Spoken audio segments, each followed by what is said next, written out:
तृतीय बिंदु उपरे आज जो मु फोकस करबा पई चाहूची सेटा होची नियुक्ति एवं नियुक्ति उपरे दुईटी प्रमुख प्रतिज्ञा दिया जाइछि। हमर प्रतिज्ञा अण उत्पादन समय रे लीन पीरियड रे मत्स्यजीवी भाई मानकू 10,000 टंकार आर्थिक सहायता दिया जिवो। एठी 25 वर्ष शासन कला परे मध्य बहु संख्या रे सरकारी चाकरी खाली पड़ी नियुक्ति दिया जाउनी। आमर युवक माने हंत सन्त हेकी अन्य प्रदेश मानकू अन्य देश मानकू जीवाकू पड़ुची जोठुकू तांकू अनेक समय रे विपदरू उद्धार करिकी आनिबाकू पड़ुची।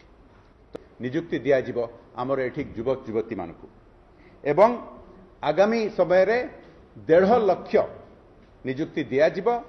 एई नियुक्ति पई प्रायोरिटी रहिबो ओबीसी वर्ग पई। तो भारतीय जनता पार्टी रो संकल्प पत्र रे प्रतिज्ञा जे प्रथम 2 वर्ष भितर 65,000 सरकारी चाकरी जो खाली पड़ी आउ ईडब्ल्यूएस पई इकोनॉमिकली वीकर सेक्शन मानक पई जो माने अवहेलित होइके अछंती।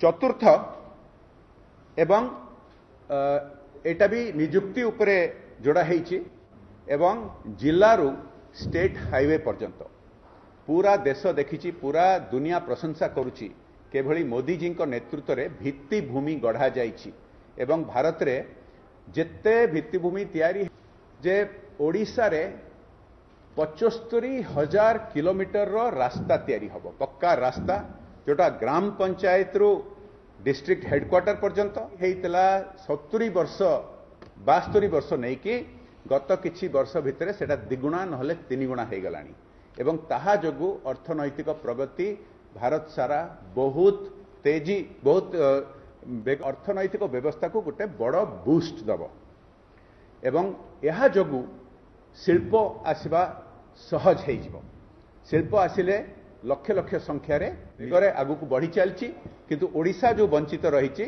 ताकू सुधारिबा पई 75,000 किलोमीटर रो जो पक्का रास्ता तैयारी करा जिवो भित्तिभूमि एटा ओडिशार नियुक्ति एठी हम ओडिशा रे मिलिबो।